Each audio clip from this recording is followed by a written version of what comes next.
What would you do if you discovered your son was building a case to take everything from you?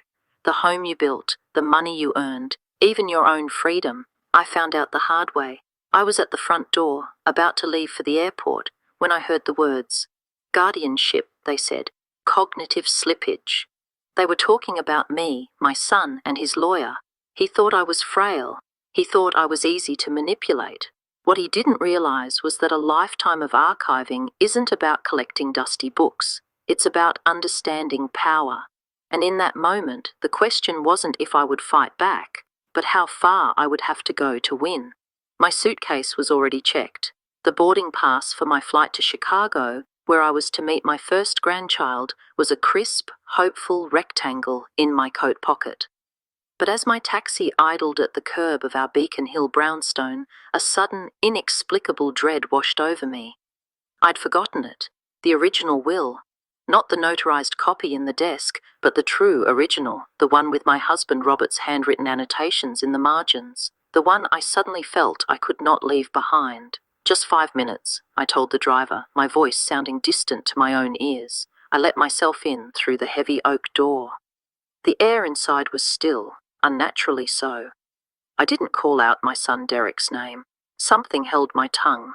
A profound silence had settled over the house, the kind that precedes a storm. I moved down the long hallway, my sensible loafers making no sound on the antique Persian runner. And then I heard them. Voices from the library, low, clinical, and conspiratorial. I pressed myself into the shadows of the arched doorway, my heart beginning a slow, heavy drumbeat against my ribs. If she's exhibiting clear signs of cognitive slippage, we can make the case, a voice said, a voice I didn't recognize. Sharp, authoritative. She's 74, George, my son Derek replied, my only child. She's sharp as a tack most days. Sharpness is subjective, Derek, the lawyer, George, countered smoothly. Forgetfulness, repetition, difficulty managing complex financial matters. These are objective markers. With the right documentation, a petition for guardianship isn't difficult to push through, for her own protection, of course. Guardianship. The word landed in the silent hallway like a stone. They were talking about me, about containing me. I've already started a log, Derek continued, his voice dropping to a confidential murmur. She's been misplacing her reading glasses constantly. She told me the same story about Dad's research trip twice last week, and she hasn't even looked at the quarterly tax estimates I prepared for her. A wave of nausea rolled over me. I wanted to storm into the room, to see the look on my son's face when he realized his betrayal had been overheard. But a cold archivist's instinct took over. I backed away, my steps measured and silent, every nerve ending screaming. The floorboards did not betray me. Outside, the late autumn sun was bright, but a glacier was forming in my chest. I got back into the waiting taxi, the will forgotten, the grandchild a million miles away. The woman who had worked double shifts cataloguing rare manuscripts at the Boston Public Library so he could attend Brown without a single loan was now being catalogued herself. An inventory of failings, a case file, and in that moment, something inside me didn't shatter. It crystallized. The soft maternal warmth I had nurtured for 40 years cooled into something hard, clear, and unbreakable. And the most devastating part wasn't just what I had heard. It was the sudden, horrifying clarity of realizing how long I had been ignoring the signs, not of my decline, but of his intent. Don't let stories like this go unheard. If you believe in standing up for yourself, hit that subscribe button. It's a small click for you, but it's a big statement for people like me. I didn't go back to the airport. I told the taxi driver to take me to the North End. My hands rested calmly in my lap, but my mind was a whirlwind of clicking microfilm and rustling parchment. I had him stop in front of a small Italian bakery on Hanover Street, a place Robert and I used to frequent back when we were young and lived in a tiny apartment with faulty heating. The bakery had been renovated, but the air still smelled of anise and burnt sugar. I ordered an espresso and sat at a small table by the window, letting the bitter heat of the coffee anchor me to the present. I watched people hurry by, their collars turned up against the wind, and I remembered Robert reading the paper at this very table, while a young Derek, his mind a ravenous machine of curiosity, built elaborate towers out of sugar packets. He'd wanted to know how suspension bridges worked, how skyscrapers didn't fall, how a city's unseen infrastructure functioned. I was the one who nurtured that curiosity. I brought him books from the library's engineering section, circling paragraphs on load-bearing walls and tensile strength. I drove him to robotics competitions. He was a builder then, not a demolitions expert. Somewhere between that brilliant boy and the man I just overheard, a fundamental shift had occurred. It hadn't been sudden. It had been a slow, creeping occupation. I saw it now with painful clarity. His insistence on handling Robert's estate, telling me it was too complex for me to worry about. His replacement of our trusted family accountant with a sleek, impersonal firm of his choosing. His quiet consolidation of my online passwords into a more secure system that he managed. Each act had been presented as a kindness, a son's loving concern for his aging mother. I had accepted them as such, basking in the warmth of his attention. A tired mother's trust, a widow's hope. Now those same acts rearranged themselves into a chilling blueprint of his strategy. I left the bakery, the taste of espresso, a bitter residue on my tongue. I wasn't ready to go home. The house was no longer a sanctuary. It was a crime scene. I needed to go to the one place where I had always felt powerful, where the chaos of the world was rendered into quiet, legible order. I needed to go to the archives. The grand vaulted ceilings of the Boston Public Library greeted me like an old friend. The familiar scent of aged paper and binding glue was a balm to my frayed nerves. I walked past the main reading room, my steps echoing on the marble floors, and headed to the rare books and manuscripts department in the back. The archives, my old kingdom. Everything was quieter, more digital, but the essential order remained. I nodded to the young archivist at the desk, a woman who couldn't have been older than Derek, and requested the file for Robert's estate. It was stored here for safekeeping, a common practice for university affiliates. She led me to a quiet corner table, and a few minutes later, a grey, acid-free archival box was placed before me. My hands were steady as I lifted the lid. The will itself was straightforward, but it was Robert's notes, his meticulous annotations, that I was looking for. He had always thought on paper, his sharp, angular handwriting filling every margin. He had left me a map. I spread the pages under the soft light, and there it was. Beside the section detailing the distribution of assets, a sticky note, its adhesive long since dried, was clipped to the page. It said, "Olivia, if you ever feel like you're in a fog, remember the numbers. The numbers don't have opinions." I turned to the final addendum, a detailed breakdown of our investments. Next to each entry was a coded annotation, OV to retain, or L if qualified legal hold until independent audit, and the most damning of all, no full discretionary access for son without third-party review. Robert had been precise. He had foreseen a future where his son's ambition might curdle into something else. He hadn't warned me with words that might have broken my heart. He had protected me with clauses and conditions, trusting my intelligence to one day decipher them. A wave of heat rushed through me, not anger, but recognition, the feeling of slipping back into my own skin. I pulled a small moleskin notebook from my purse and began a list. 1. Contact Sophia. 2. Full cognitive evaluation. 3. Audit of all accounts. 4. Revoke POA. I underlined each item with a firm, steady hand. By the time I left the library, the sky had deepened to a bruised twilight blue. The cold air felt clean, sharp.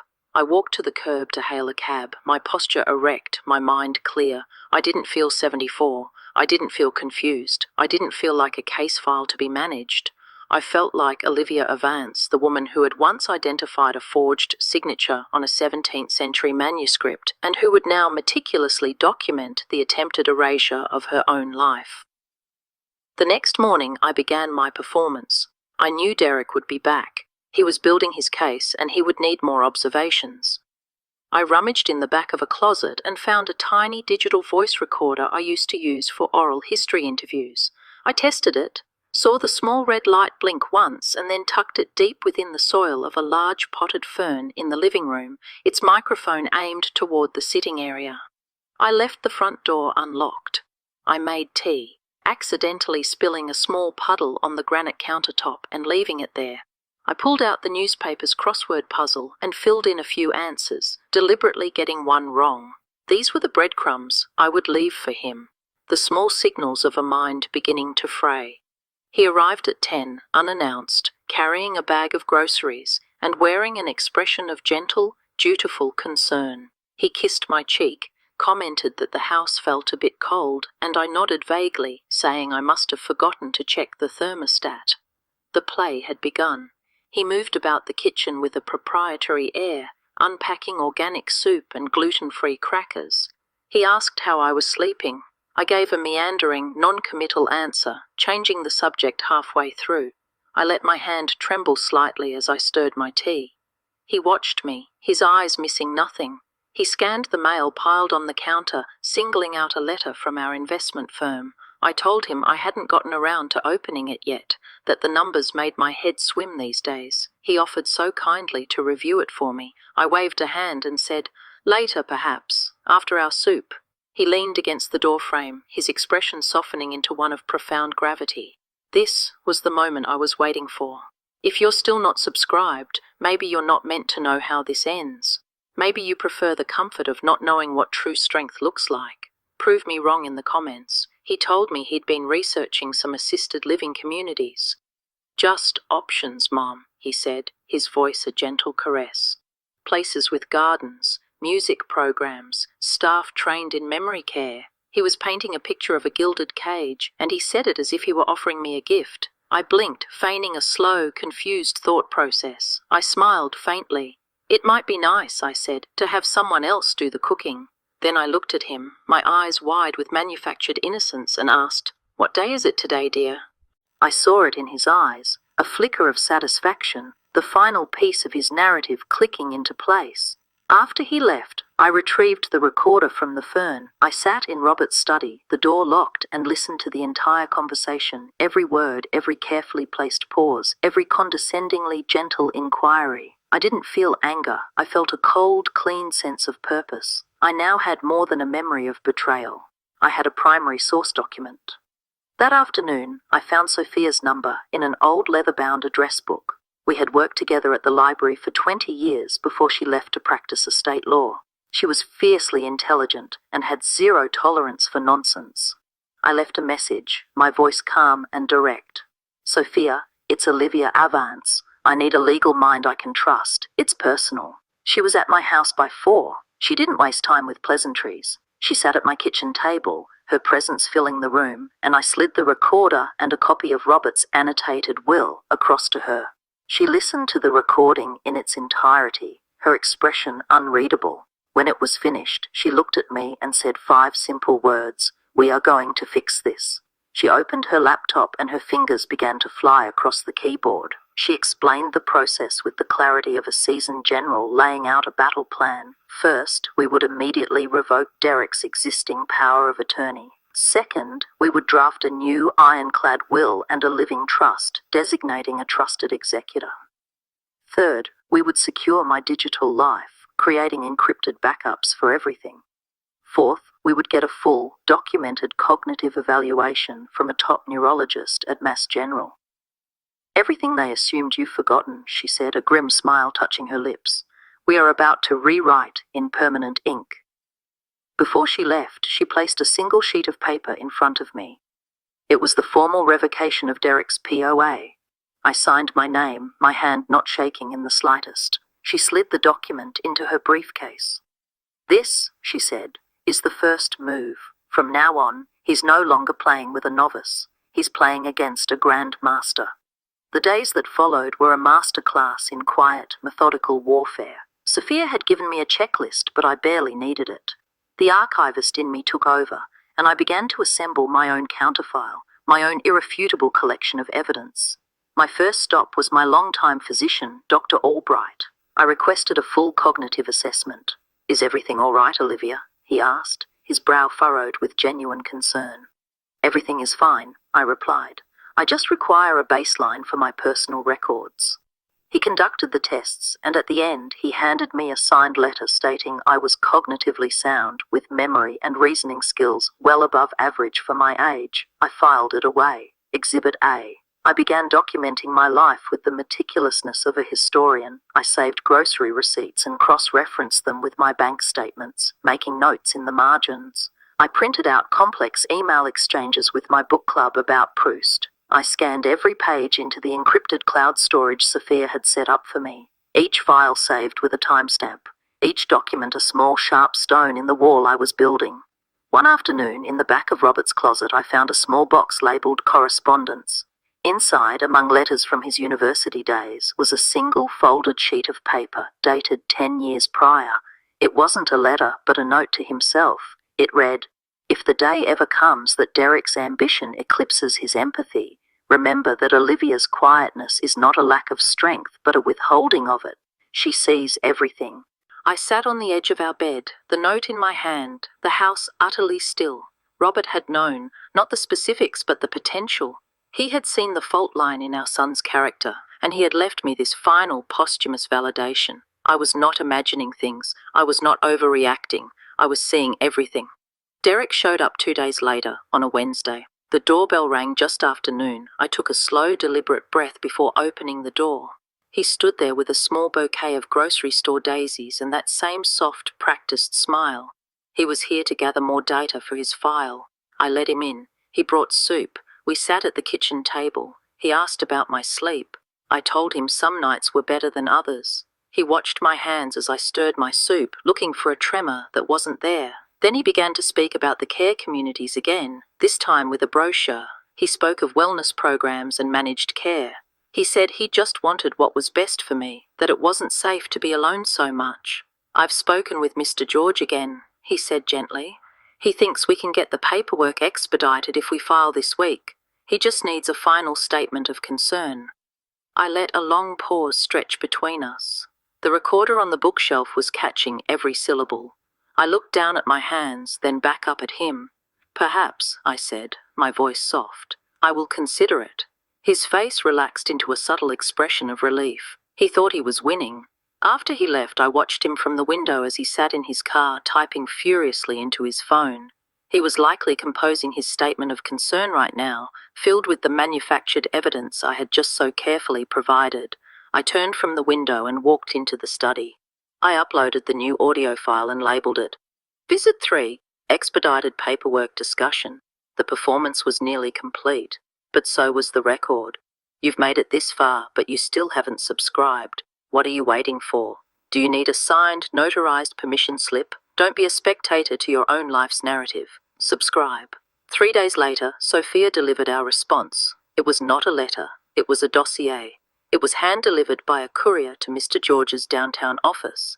It contained the signed affidavit from Dr. Albright, the newly notarized power of attorney, naming Sophia as my legal agent, the updated will, and a concise, chilling cover letter. The letter stated that any further attempts to file for guardianship would be met with a lawsuit for elder coercion and malicious prosecution, and that all recorded evidence had been securely archived. It was a shield, but it was also a sword. That evening, Sophia called. Her voice was calm. "Mr. George contacted me personally," she said. "He is formally withdrawing from the case. He said to tell you that he remembers your husband fondly and that he will not be a party to this." The crack in Derek's wall had just become a chasm. The final confrontation came without warning. He used his old key to let himself in. I heard the lock turn and found him standing in the hallway, his face a thunderous mask of rage and disbelief. The Yushi's son was gone. This was the raw, entitled man beneath. "What have you done?" he demanded, waving a copy of Sophia's letter. I didn't answer right away. I let him stand there, his fury echoing in the quiet house. I walked past him into the living room and sat in Robert's armchair. "I have made my own decisions, Derek," I said, my voice even. "Legal ones, responsible ones, the ones your father trusted me to make. You went behind my back. You saw a doctor. You hired a lawyer. You were logging my failings in a notebook, Derek. You were preparing to strip me of my rights. You called it protection. I call it by its real name, betrayal." He stared at me, speechless. The power dynamic had irrevocably shifted. He was no longer the one observing. He was the one being seen. "Not all silence is weakness, Derek," I said softly. Sometimes it's just the quiet gathering of facts. He stood there for a long moment, the letter trembling in his hand. Then, without another word, he turned and left, closing the door firmly behind him. He did not slam it. A slam would have been an admission of passion. This was the cold, quiet exit of a man who had been utterly and completely outplayed. The silence that descended upon the house afterward was different. It wasn't empty, it was spacious. 2 weeks later, Sophia's daughter, Ava, a graduate student in archival science, moved into the spare bedroom. She filled the house with the quiet hum of her laptop, the scent of fresh coffee, and the easy presence of someone who respects boundaries.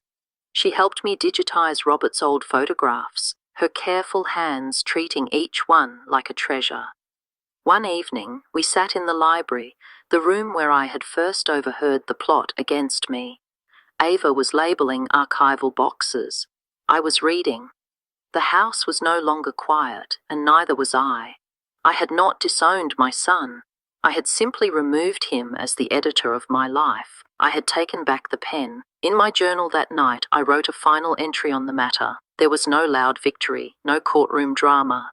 There was only the quiet, irrefutable power of a well-documented truth. My story is my own. The archives are now closed. Thank you for watching to the very end. The fact that you're here means you care about this story.